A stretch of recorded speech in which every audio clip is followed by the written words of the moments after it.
Image news కి స్వాగతం.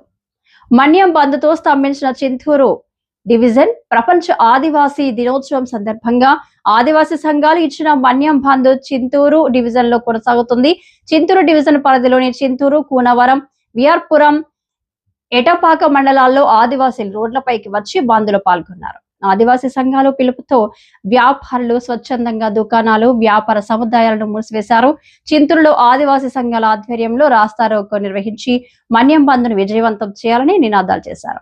ఈ సందర్భంగా గిరిజనులకు 100% ఉద్యోగ రిజర్వేషన్ కల్పించాలని ఆదివాసీ సంఘాల నేతలు డిమాండ్ చేశారు. గిరిజన ప్రాంతాల్లో 1/70 చట్టాన్ని పటిష్టంగా అమలు చేయాలని కోరారు.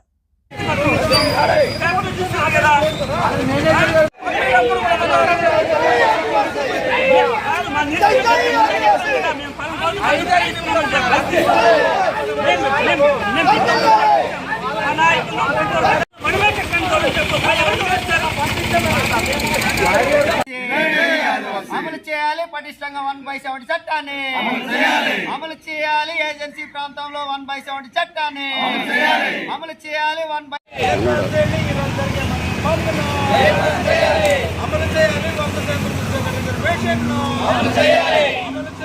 ఏజెన్సీలో ఆదివాసులకు 100% ఉద్యోగ రిజర్వేషన్ అమలు చేయాలి. ఏజెన్సీలో ఆదివాసులకు గట్టిగా